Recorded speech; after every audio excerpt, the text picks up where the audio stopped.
¿Cuántos pueden cantar para el Señor con gozo?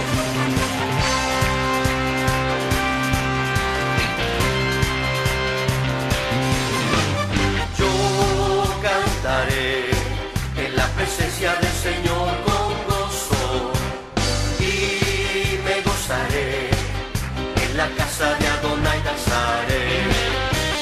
Yo cantaré en la presencia del Señor con gozo. Y debe de fluir la sangre de Cristo a través de cada uno de nosotros. Y si yo estoy separado, ya no fluye. Como en el ejemplo de esta planta, la savia es la que lleva la vida a los bracitos, a las ramas de esta planta. Pero si yo estoy separado de la planta, muero. No sé cuántos de ustedes saben lo que sucedió esta semana hace 63 años.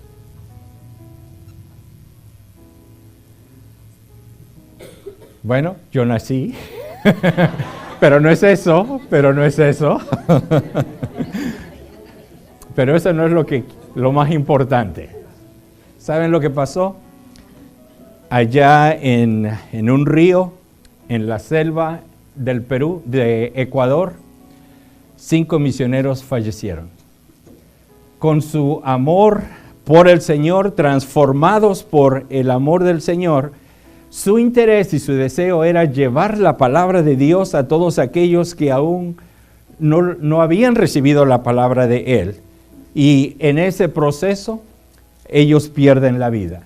¿Y saben lo que sucedió en el mundo cristiano en aquellos tiempos?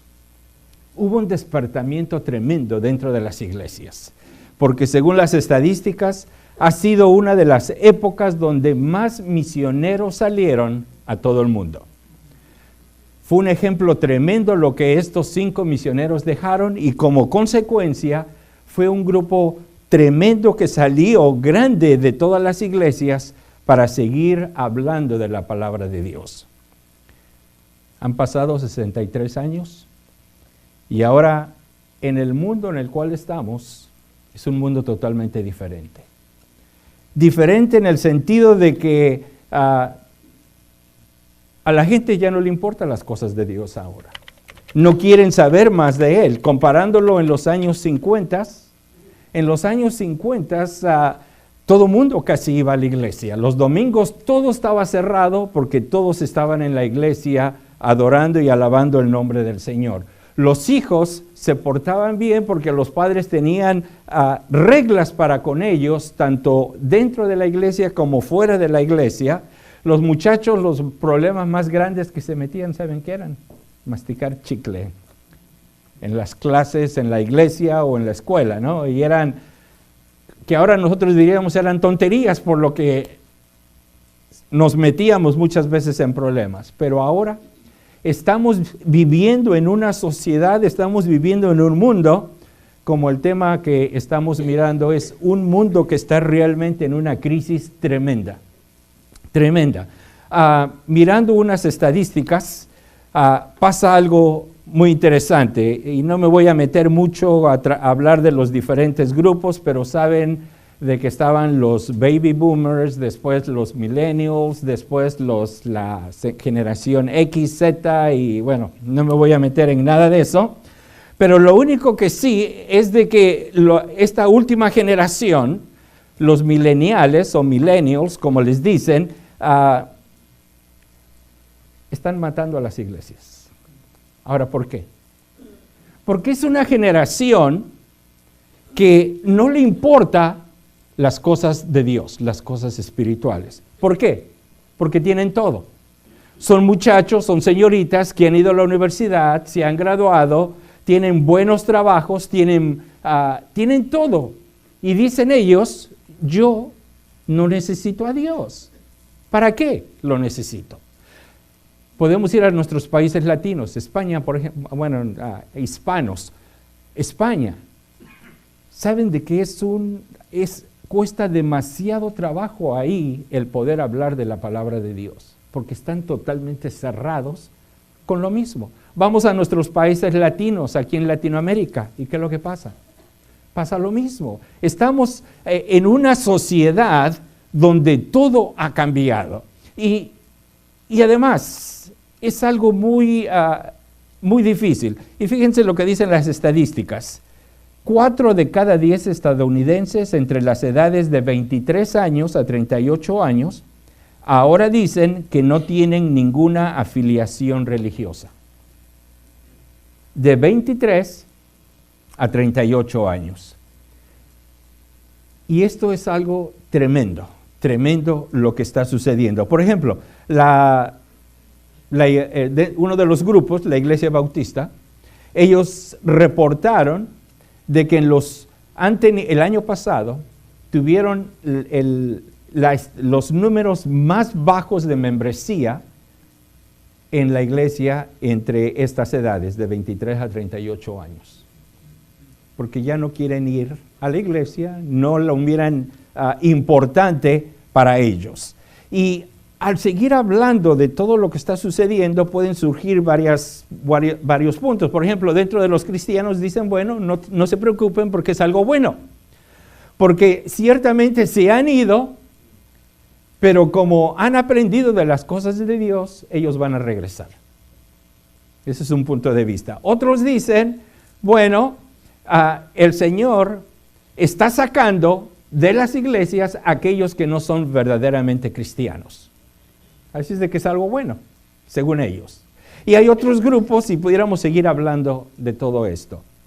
Y estamos viviendo una crisis tremenda, una crisis ética y moral, donde a través de estas fotografías se pueden dar cuenta de todas las cosas y aún no nos cabría ahí poner todo lo que está sucediendo. Y dentro de esta crisis podemos ir a la palabra de Dios y mirar lo que ella nos dice. Segunda de Timoteo, capítulo 3, donde nos habla de el tipo de sociedad por los hombres que están viviendo en nuestro medio. Y esto nos abre los ojos para el tema de lo que estamos tratando. Entonces, segunda de Timoteo, capítulo 3, tiene como título allá arriba, dice, carácter de los hombres en los postreros días. Y nosotros estamos viviendo en esos días. Y fíjense lo que dice el apóstol Pablo. Versículo 1, también, hablándole a Timoteo, también debes saber esto, que en los postreros días vendrán tiempos peligrosos. Y los estamos viviendo. Ahora, no peligrosos desde el punto de vista, o mejor dicho, involucrando la violencia, pero involucrando también el estado espiritual, las cosas como están cambiando. Versículo 2, porque habrá hombres amadores de sí mismos, ávaros, vanagloriosos, soberbios, blasfemos, desobedientes a los padres, ingratos, impíos, sin afecto natural, implacables, calumniadores, intemperantes, crueles, aborrecedores de lo bueno, traidores, impetuosos, infatuados. Pero esto es lo que quiero hacer énfasis. Amadores de los deleites más que de Dios. Amadores de los deleites más que de Dios. Que tendrán apariencia de piedad, pero negarán la eficacia de ella. A estos evita. Y Pablo le está diciendo a Timoteo, tienes que tener cuidado, porque este tipo de personas va a haber, y tú tienes que saber cómo hay que reaccionar y qué cosas tienes tú que hacer. Estamos mirando lo que pasa cuando el creyente empieza a perder su amor. Y hemos estado mirando los pasos regresivos para olvidarse de Dios. En primer lugar, pierdes tu primer amor. Y estuvimos analizando la iglesia de Éfeso. Después, y lo vamos a mirar el día de hoy, la iglesia de Pérgamo. Después te comprometes con el mundo. Una vez de que ya no te interesa Dios, una vez de que tu amor ya no está con Él, ¿qué es lo que sucede? Ahora te comprometes con el mundo, porque ahora empiezas a abrir las puertas de tu vida y te empiezas a meter, o dejas que el mundo se empiece a meter a tu vida. Después, ¿qué es lo que pasa? Y vamos a mirarlo en la iglesia de Tiatira. Después empiezas a tolerar el pecado. Porque ahora has cambiado tu forma de pensar, de que dices, bueno, eso realmente no está tan mal. Así es de que lo puedo hacer, puedo practicar esas cosas, total, no están tan mal. Y te sigues convenciendo en tu mente al grado de que después llegas a estar cometiendo pecado, pero como tu mente la has cambiado, tú dices, no hay ningún problema, porque tu lectura de la palabra de Dios, tu comunión con Dios ya es cero. Ya no estás con Él, has perdido tu primer amor. Y entonces todas estas cosas se te empiezan a meter.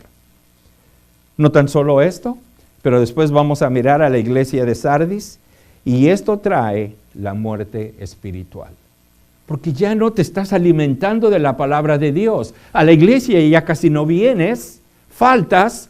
Bueno, fuera de que durante la semana te alimentaras, pero eso no sucede. Y entonces, ¿cuál es el resultado? Si yo no me alimento, y el Señor mismo lo dijo ahí en Juan, separados de mí, nada vas a poder hacer. Porque ya no está fluyendo a través de nosotros, porque recuerden, somos un cuerpo. Y debe de fluir la sangre de Cristo a través de cada uno de nosotros. Y si yo estoy separado, ya no fluye. Como en el ejemplo de esta planta, la savia es la que lleva la vida a los bracitos, a las ramas de esta planta. Pero si yo estoy separado de la planta, muero, porque ya no está fluyendo la vida a través de uno. Y esto es lo que pasa cuando pierdo mi primer amor, son los pasos regresivos. Y por último, viene la apostasía. ¿Y qué es la apostasía? Dios. ¿Quién es Dios? Yo ni siquiera lo conozco y ni quiero saber nada de Él. Entonces, Jeremías 17, 9 y 10 nos dice, engañoso es el corazón más que todas las cosas y perverso. ¿Quién lo conocerá? Y esto es lo que me encanta. Dios lo conoce. Dios lo conoce. Dice, yo que escudriño la mente, que pruebo el corazón para dar a cada uno según su camino. Y cuando hemos estado mirando ahí en Apocalipsis capítulo 2 a estas iglesias que nos están dando el estado espiritual de las iglesias en estos tiempos, esto nos abre los ojos para que nos hagamos un autoexamen, yo cómo estoy en mi comunión con Dios, cómo estoy andando con Él. Porque ¿qué pasa? Nos preguntan los hermanos, ¿cómo estás? Y decimos, estoy bien. Y aunque nos hagan la pregunta, pero espiritualmente, ¿cómo estás? Y nosotros nos comparamos, bueno, no leí la Biblia toda la semana, pero no estoy tan mal. Y eso es nuestra propia perspectiva de nosotros. Lo que pasa ahí en Apocalipsis es el Señor mirando con esos ojos que mira lo más profundo de cada uno de nosotros, que conoce las intenciones del corazón, que escudriña la mente, que prueba el corazón. A Él, ¿qué contestación le daríamos? ¿Qué contestación le daríamos? Entonces llegamos a la iglesia de Pérgamo. Y es la iglesia pagana. La iglesia pagana. ¿Y qué es lo que pasa? Cuando el creyente ya no ama a Dios, cuando ya no le importan las cosas de Dios, ¿qué le importa ahora? Empieza a dar lugar en su vida a otras cosas que le van a empezar a destruir su vida. Por ejemplo, ahora, en lugar de leer la Biblia, porque la Biblia, la lectura y la meditación de la palabra de Dios está en competencia con todos los medios sociales, con todas las cosas electrónicas, con todas las cosas que hay allá afuera. Y entonces, ¿qué decimos? Es perder el tiempo. Estos 30 minutos que yo puedo utilizar para leer la Biblia, mejor me puedo ir a una fiesta, me puedo ir a ver una película, me puedo ir y divertir y empiezo a cambiar las cosas de Dios por las cosas del mundo. ¿Y qué es lo que pasa? Primer día tal vez mi conciencia me molesta un poquito, sí, pero ¿cómo estamos dejando a Dios? Pero pasa el segundo día, tercer día y ya se convierte en una costumbre en un hábito, y después ese hábito se va a convertir en una costumbre, después esa costumbre se va a convertir en un estilo de vida, y ese estilo de vida es un estilo de vida apartado de Dios. Y Pérgamo nos va a estar hablando de eso, y el Señor nos va a hablar de esta iglesia. Esta iglesia era una iglesia que estaba comprometida con el mundo. Y comprometida en el sentido de que le interesaba lo que el mundo estaba haciendo y empieza a permitir y empieza a practicar todas estas cosas. ¿Y qué cosas la palabra de Dios nos dice? Si quieren abrir ahí sus Biblias en Apocalipsis capítulo 2.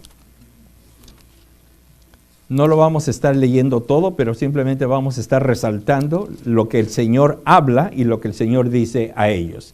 Y el Señor les dice a esta iglesia, yo conozco tus obras y dónde moras.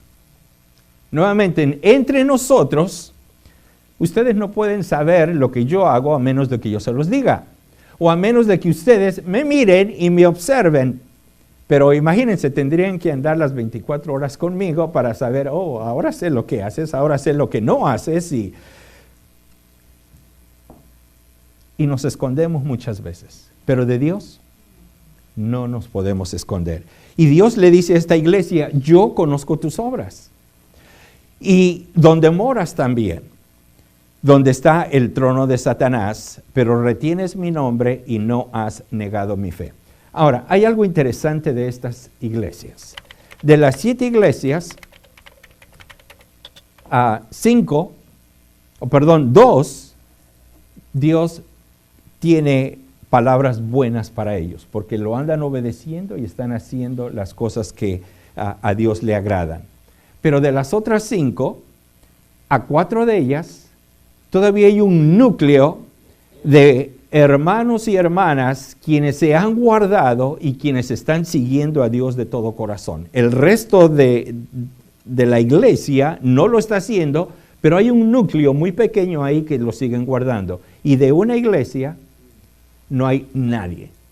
No hay nadie. Pero lo vamos a mirar rápidamente. Y por eso es de que el Señor les dice esto a esta iglesia. Dice, yo conozco tus obras y dónde moras, donde está el trono de Satanás. Dice, pero retienes mi nombre y no has negado mi fe.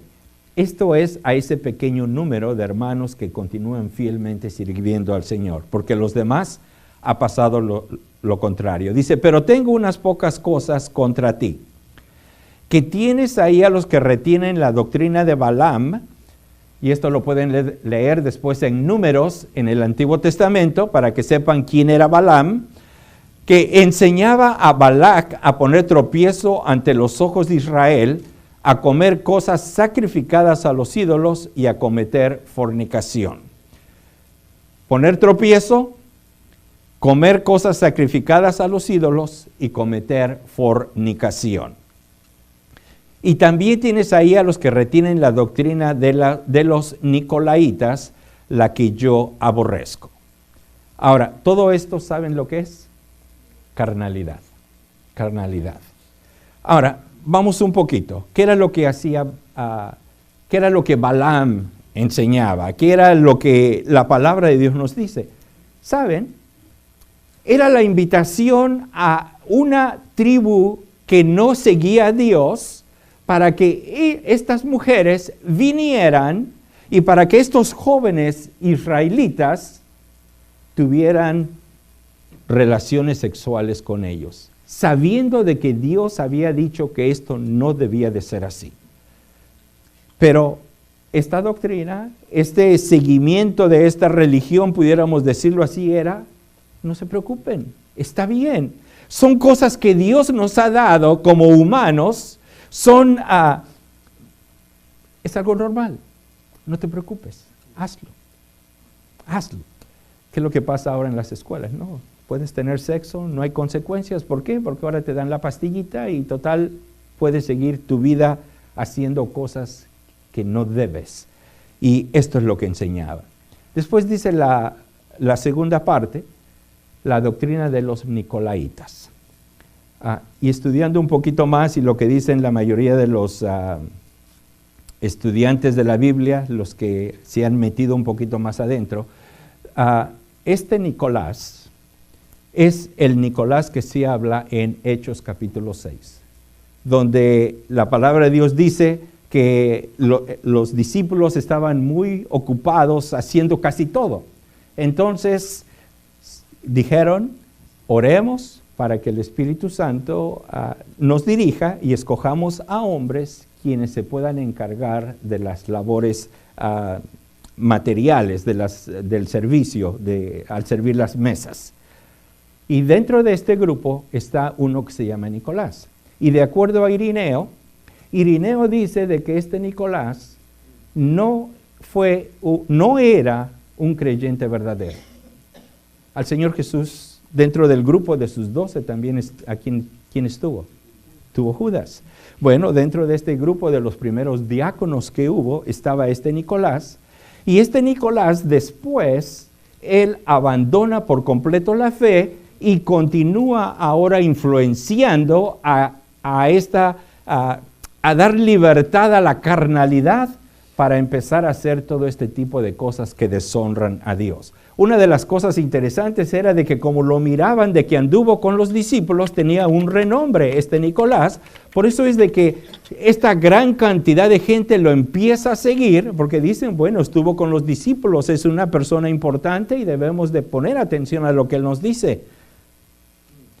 Llegamos cerca de 45 años más tarde y miramos lo que empieza a suceder aquí en esta iglesia de Éfeso. de Pérgamo, y las cosas que han pasado. Cuando nos comprometemos con el mundo y le empezamos a dar rienda suelta a nuestra carnalidad, nos va a traer problemas. En primer lugar, porque estamos haciendo las cosas en contra de lo que nuestro Dios quiere. Pero continúa el Señor, dice, por tanto, arrepiéntete, pues si no vendré a ti pronto y pelearé contra ellos con la espada de mi boca. Arrepiéntete. Arrepiéntete porque lo que estás haciendo te va a traer problemas. ¿Por qué? Porque con Dios no podemos jugar, queridos hermanos. O estamos con Él o no estamos con Él. O le servimos o no le servimos. O le amamos o no le amamos. Por eso el mismo Señor Jesús nos dijo, no podemos servir a dos señores. Porque vas a estar bien con uno, pero con el otro vas a estar mal. Y nosotros creemos de que esto es algo fácil, y cuando digo nosotros es la iglesia universal, porque esto es algo que está sucediendo no tan solo en nuestra iglesia, pero que está sucediendo en todas las iglesias, donde se está perdiendo ese primer amor.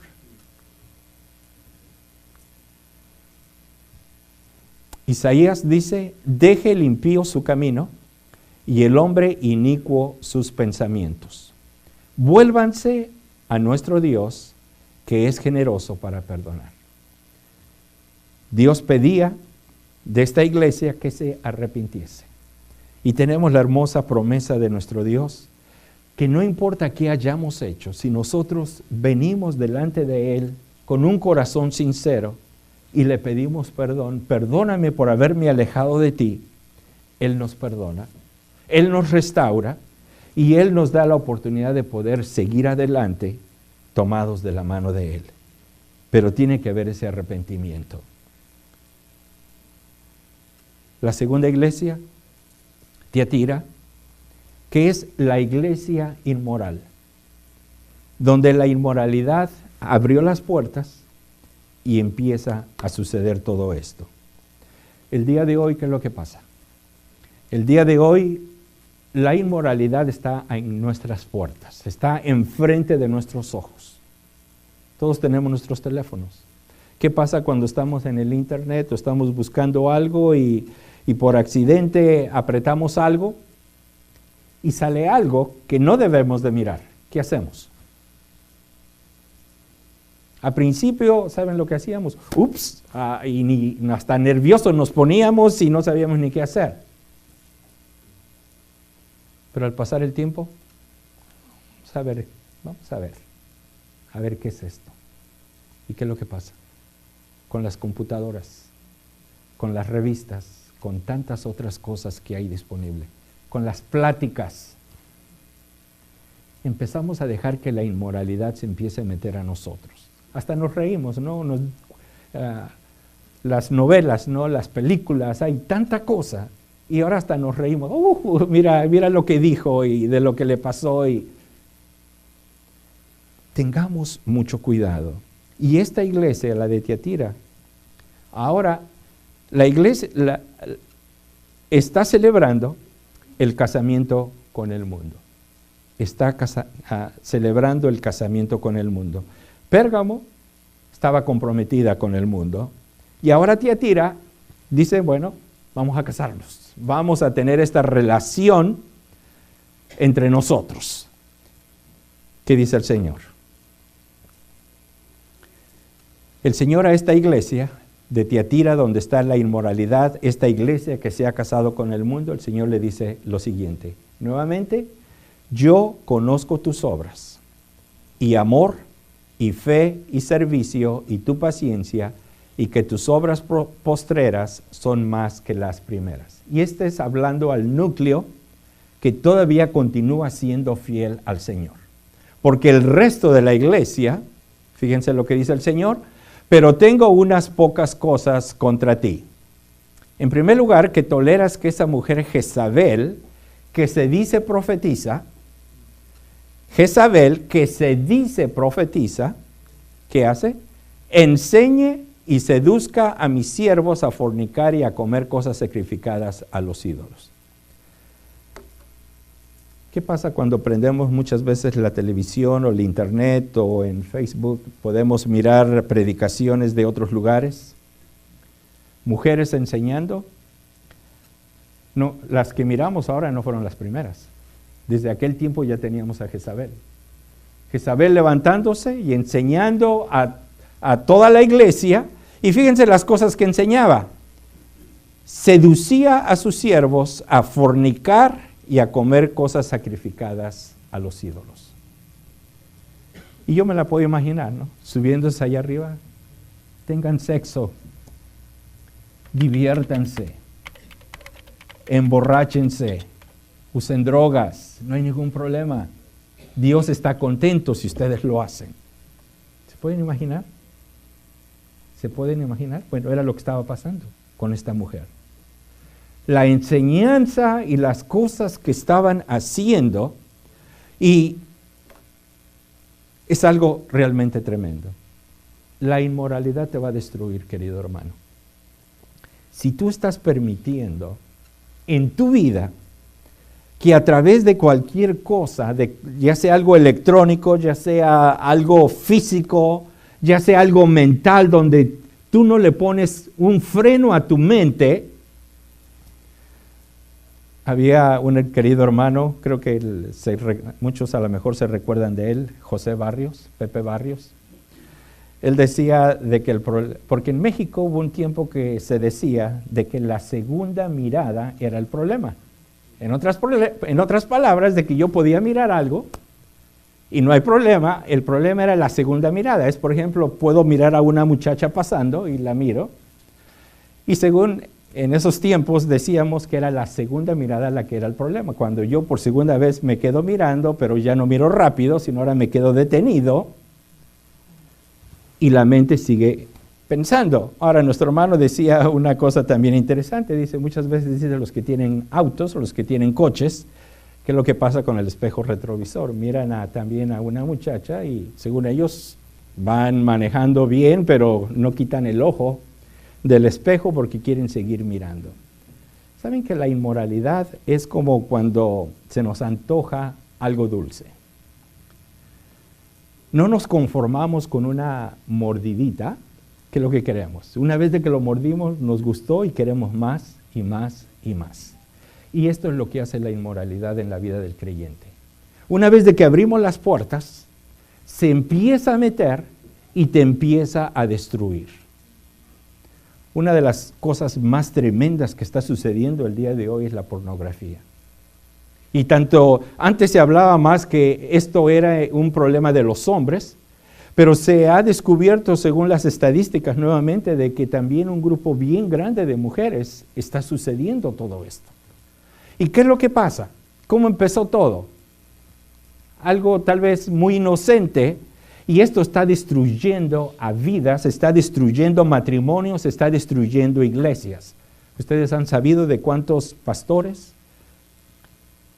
han sido tomados, agarrados por esta depravación, por todas este tipo de cosas? Aún aquí en nuestro barrio han sucedido cosas en varias iglesias. Esto es lo que pasa cuando permitimos que la inmoralidad se meta a nuestras vidas. Pero el Señor continúa hablándole a esta iglesia. Dice, y a sus hijos de ella, dice, heriré de muerte, y todas las iglesias sabrán que yo soy el que escudriña la mente y el corazón, y os daré a cada uno según vuestras obras. Y que nunca se nos olvide, queridos hermanos, podremos esconder nuestros pensamientos y nuestros deseos de todos los hombres, pero nunca los vamos a esconder de Dios. Te podrás meter a ese cuarto a mirar cosas que no debes, pero ¿sabes quién te está mirando? Dios. Nunca nos vamos a esconder de Él.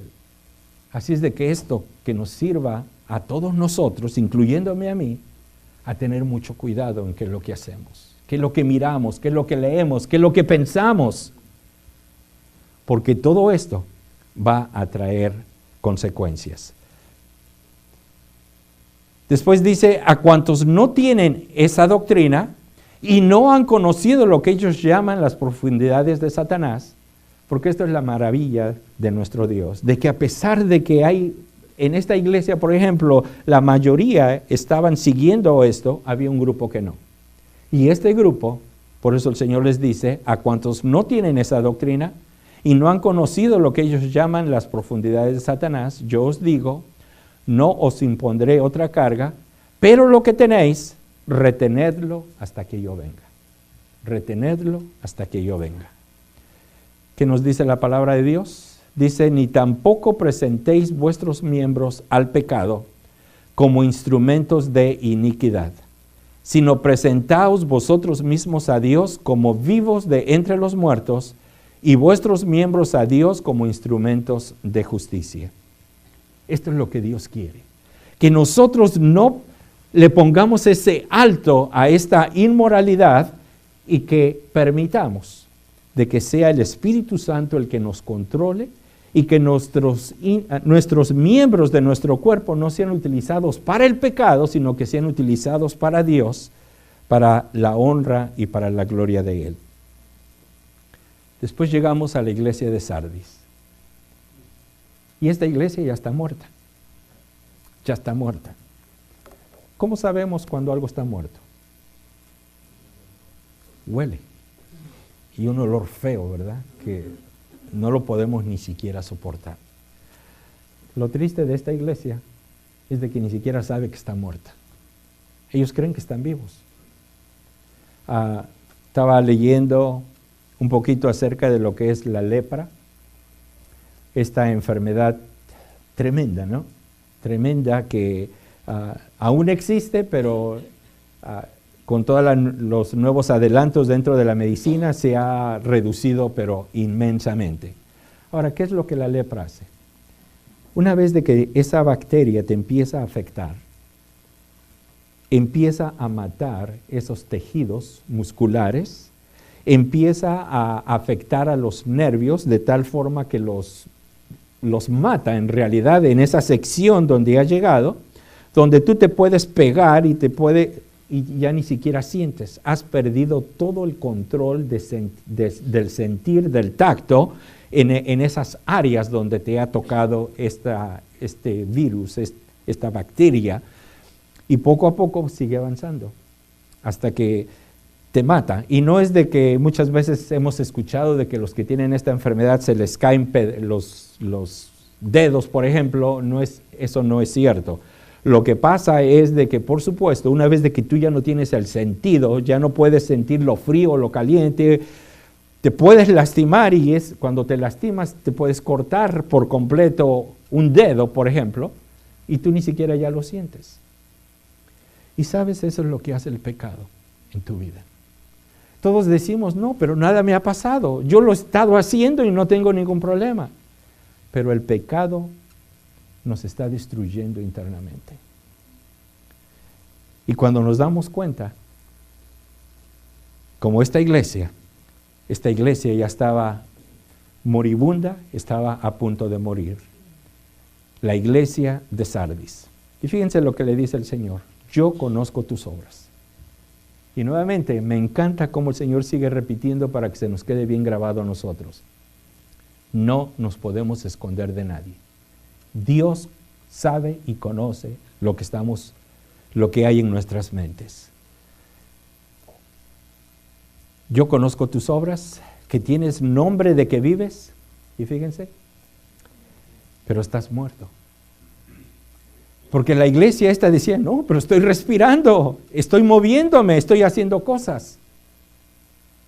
Pero lo triste es de que ya... ¿Se recuerdan de la historia de Samson? Samson vivió su vida en inmoralidad, en el pecado, y creyendo de que Dios todavía estaba con él. Y lo más triste era de que el Espíritu de Dios ya no estaba con él. Y sin en cambio él continúa, no ha pasado nada, todo sigue bien. Y muchas veces el creyente el día de hoy continúa su vida y dice, bueno, yo estoy bien, yo estoy vivo, yo estoy bien con Dios, porque buscamos a Dios a nuestra manera. Queremos seguir a Dios a nuestra forma y no en la forma como Él lo quiere. Y es cuando vienen los problemas. Esta iglesia estaba muerta. ¿Qué le dice el Señor a ellos? Sé vigilante, afirma las otras cosas que están para morir, porque no he hallado tus obras perfectas. Y estas son unas palabras bastante fuertes, que al estar estudiando, yo me tuve que hacer esta pregunta. ¿Cómo me está mirando Dios a mí? Y si me tuviera que decir en este momento algo, ¿qué palabras me diría? Me diría, como le dijo a esta iglesia de Sardis, ¿no he hallado tus obras perfectas? ¿Qué nos diría? ¿Qué te diría a ti? Acuérdate pues de lo que has recibido y oído y guárdalo. Y arrepiéntete. Acuérdate, guárdalo y arrepiéntete. Porque está moribunda, está a punto de morirse. De que si no, esta iglesia, si no hace estas cosas, y acordarte qué es, acuérdate cómo era tu vida cuando tenías tu primer amor. ¿Y cómo era? Estabas en comunión con Dios. Estabas estudiando la palabra de Dios, estabas orando con Él, buscabas las cosas de Dios. Ahora que estás a punto de morir, estás pero muy lejos de eso. ¿Y qué es lo que nos dice el Señor? Acuérdate y regresa a ese punto. Porque si no regresamos a ese punto, hasta ahí nada más llegamos. Y no tan solo regresa a ese punto, pero después dice, guárdalo. Mantén ese estilo de vida y arrepiéntete. Porque el problema es de que decimos, bueno, yo no tengo de qué arrepentirme, no tengo por qué pedirle perdón a Dios si yo estoy bien. Esto es tu propia mirada hacia ti mismo, pero tenemos que fijarnos en cómo Dios nos está mirando a cada uno de nosotros. Y esta es la iglesia que está a punto de morir, que está siendo colgada como una rama, ¿no? Por aquel hilito, que si no se compone, hasta ahí llegó nada más. Pues si no velas, vendré sobre ti como ladrón y no sabrás a qué hora vendré sobre ti. Pero tienes unas pocas personas en Sardis que no han manchado sus vestiduras y andarán conmigo con vestiduras blancas porque son dignas. Ahora, esto es lo que hace el pecado con nosotros. Al principio éramos como el primer cerillo, llenos, completos en la forma en como Dios nos ha hecho. Pero cuando le abrimos la puerta al pecado, ¿qué es lo que pasa a hacer? Nos empieza a destruir. A tal grado de que al final eso es todo lo que queda de nosotros. Y es lo que nos dice Santiago.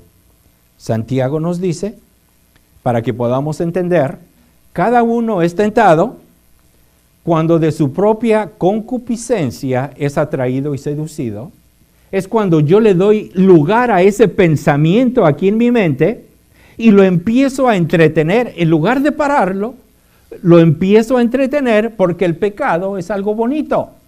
Es algo que se siente bonito, es algo que se ve bonito y me atrae. ¿Y qué es lo que pasa? Empiezo a entretenerlo aquí en mi cabeza. Por eso dice, soy atraído, soy seducido. Después, dice, entonces la concupiscencia, ¿y qué es la concupiscencia? Es toda mi pecaminosidad dentro de mí, todo aquello que Dios terminó en la cruz del Calvario con ese pecado. Pero yo lo he revivido después de que ha concebido. Y fíjense, acá, después de que ha concebido acá, da a luz el pecado. Por eso el Señor decía, el homicida no es aquel que físicamente va y le entierra un cuchillo y mata a alguien. Es desde el punto cuando lo pensaste. Desde que lo pensamos, nosotros ya pecamos. La palabra de Dios dice, una vez de que ha sido concebido, da a luz el pecado. ¿Y qué es el pecado? Es la separación de Dios, porque esto que hemos hecho dentro de la santidad de Dios no es aceptado. Y el pecado, siendo consumado, da a luz la muerte. Y esto fue lo que le pasó a esta iglesia. Empezó a jugar con su mente, con las cosas que estaban a su alrededor, y al final es la iglesia muerta. La palabra de Dios nos dice en Romanos 3:23, por cuanto todos pecaron y están destituidos de la gloria de Dios. Dice, todos hemos pecado. Todos hemos pecado y esto nos ha traído esta separación entre nosotros y Dios. Después Ezequiel, capítulo 18 y verso 20 dice, el alma que pecare, esa morirá. El alma que pecare, esa morirá. El Hijo no llevará el pecado del Padre, ni el Padre llevará el pecado del Hijo. La justicia del justo será sobre él y la impiedad del impío será sobre él. ¿Cuál es el resultado del pecado? Es la muerte. Y después también Hebreos capítulo 9 y versículo 27 dice, y de la manera que está establecido para los hombres que mueran una sola vez y después de esto el juicio. La vida no se termina cuando nosotros morimos, porque todos hemos sido hechos eternos. Pero hay dos lugares. Muchos de nosotros que hemos confiado en Cristo y que le hemos pedido perdón por nuestros pecados, estaremos con Él por toda una eternidad. Pero aquellos que han rechazado y que siguen rechazando el sacrificio que hizo su Hijo en la cruz del Calvario, ellos les espera una maldición eterna. Romanos 6:23 nos dice, porque la paga del pecado es muerte. Y aquí no hay de que es un pecado pequeñito, así es de que Dios me lo va a perdonar. Pecado es pecado. Y delante de Dios, Él dice, la paga del pecado es muerte. Pero las buenas noticias, mas la dádiva de Dios es vida eterna en Cristo Jesús, Señor nuestro. Después, para que lo miremos un poco visualmente, hay un solo mediador, nos dice la palabra de Dios. Nosotros queremos, cuando morimos, queremos tener la vida eterna, queremos irnos al cielo con Jesús. Hay muchas religiones que te van a decir, bueno, antes de ir al cielo te vamos a mantener aquí en este cuartito, después de que tus familiares hagan ciertas cosas, entonces te vamos a sacar de ahí y te vas a poder ir al cielo. Hay otras que dicen, ¿saben qué? No, porque todo es mental. Eso, tú te lo imaginas en la mente y entonces eso no es el problema. Y hay cantidad de grupos que te dicen, no te preocupes, Dios es bueno, Dios es amor, al final de cuentas a todos va a perdonar y todos van a poder ir al cielo. Pero la palabra de Dios no dice eso. La palabra de Dios dice de que hay un solo mediador y ese solo mediador es Jesús. Nada más a través de Jesús se puede encontrar el perdón de pecados y se puede encontrar el camino al cielo. No es Primera de Timoteo 2:5, porque hay un solo Dios y un solo mediador entre Dios y los hombres, Jesucristo hombre. El problema del hombre es el pecado y la paga del pecado es la muerte. Y no va a ser por obras, no va a ser por religión, no va a ser por dinero, no va a ser por moralidad, no va a ser por a quien conozco. Únicamente hay un camino y ese camino es Jesucristo. Y únicamente a través de Jesucristo se puede obtener el perdón de nuestros pecados. Porque de otra forma, lo único que yo tengo es la muerte eterna. Una separación de Dios por toda la vida. Pero, ¿saben lo hermoso es? De que una vez de que nosotros aceptamos a este mediador, Él nos da la vida eterna. Y Hechos capítulo 4 y versículo 12, y en ningún otro hay salvación, porque no hay otro nombre bajo el cielo dado a los hombres en que podamos ser salvos. Y terminamos. Jesús le dijo, yo soy el camino y la verdad y la vida. Nadie viene al Padre sino por mí. Y esta es la que no es iglesia. Esto es simplemente de nombre, de fachada en la parte de afuera. Se reúne un grupo de gentes, están ahí, pero Dios no está ahí. El Espíritu Santo no está ahí. Tal vez leerán a lo mejor la Biblia, pero Dios no está ahí. Y rápidamente, es la iglesia que le da vómito a Dios. Es la iglesia que le da vómito a Dios. Dice, yo conozco tus obras que ni eres frío ni caliente, ojalá fueses frío o caliente. Pero cuanto eres tibio y no frío ni caliente, te vomitaré de mi boca. Estos son los que creen que se puede jugar a las dos cosas. Puedo jugar al cristianito el día domingo, al rato salgo y yo juego a mi vida como yo la quiero y después tengo un problema, oh Dios ayúdame y nuevamente estoy jugando al cristianito y de nuevo y estoy así. Por cuanto eres tibio, dice el Señor, te voy a vomitar de mi boca. O estamos o no estamos. Es lo que está diciendo aquí la palabra de Dios.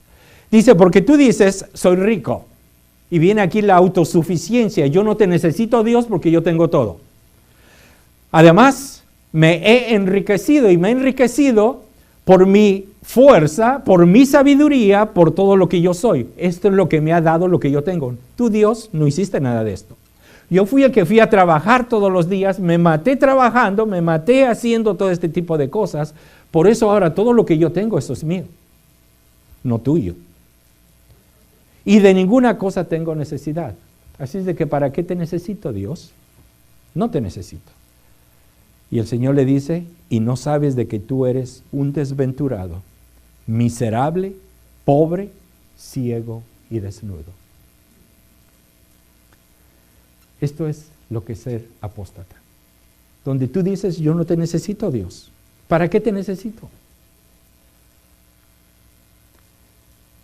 Por tanto, yo te aconsejo que de mí compres oro refinado en fuego para que seas rico y vestiduras blancas para vestirte y que no se descubra la vergüenza de tu desnudez. Y unge tus ojos con colirio para que veas. Yo reprendo y castigo a todos los que amo. Sé pues celoso y arrepiéntete. He aquí yo estoy a la puerta y llamo. Si alguno oye mi voz y abre la puerta, entraré a él y cenaré con él y él conmigo. ¿Qué vamos a hacer, queridos hermanos? ¿Cómo está tu relación con Dios? ¿Cómo te está mirando Dios a ti? ¿Y cómo me está mirando a mí? Estamos empezando un año nuevo. Muchos les gusta mirarlo como una página nueva, una página en blanco. ¿Qué estás escribiendo? ¿Qué estás empezando a escribir? Han pasado ya 12 días. ¿Qué has escrito? ¿Los hemos estado animando a estudiar la palabra de Dios? ¿Lo están haciendo? No sabemos, no los conocemos, no tenemos esos ojos como el Señor que puede saber si lo están haciendo o no. Nuestro deseo es de que ojalá y lo estén haciendo. Los estamos animando a que oren y seamos agradecidos por todas las cosas que Dios nos da. A contrario a esta iglesia, porque yo no soy nada sin el Señor. Todo ha sido por la gracia y la benevolencia de nuestro Dios. Crezcamos más en este año en las cosas del Señor. Que el día de hoy sepa yo más de mi Dios que el día de ayer. Y que el día de hoy esté yo entregando mi vida más al Señor que lo que hice el día de ayer. Porque queremos que su nombre sea glorificado por las cosas que Él ha hecho. Oremos. Dios nuestro, es un cuadro bastante triste de lo que pasa cuando nos olvidamos de ti y cuando dejamos de amarte. Porque es un proceso donde tu nombre no es glorificado. Es un proceso donde justamente hacemos todo lo contrario de lo que tú viniste a hacer al morir en aquella cruz. Tú viniste para terminar con el pecado. Y muchas veces nosotros nos gusta seguir ensuciándonos todavía en él. Perdónanos, Dios nuestro. Cámbianos. Que nuestros ojos únicamente te miren a ti. Y que podamos amarte. Pero amarte de todo corazón, como tu palabra nos dice, con todas nuestras fuerzas, con todo nuestro entendimiento. Que sea un amor consciente, un amor donde yo decido, al comprender lo que tú has hecho por mí, el amarte a ti. Porque tu palabra nos dice de que nosotros te amamos porque tú nos amaste primero. Y queremos, Dios nuestro, rendir nuestras vidas a los pies tuyos para que sean cambiadas. Y en lugar de estarnos preocupando en este año por problemas de situaciones que nos pasan por el pecado y por no seguirte, que estemos preocupados por hablarle a otros de Cristo, que estemos preocupados por seguir llevando tu palabra a todos aquellos que se están perdiendo. Y no permitas que Satanás nos detenga, no permitas que Satanás nos quiera poner estorbos para no honrarte y para no glorificarte. Ayúdanos, Dios nuestro, te necesitamos. No podemos seguir adelante sin ti. Y perdónanos cuando muchas veces te hemos dejado. Y permite de que a partir del día de hoy vayamos tomados de la mano tuya y permitiendo de que tú seas el Señor de nuestras vidas. Te pedimos esto y te lo agradecemos en el precioso nombre de nuestro Señor Jesús. Amén.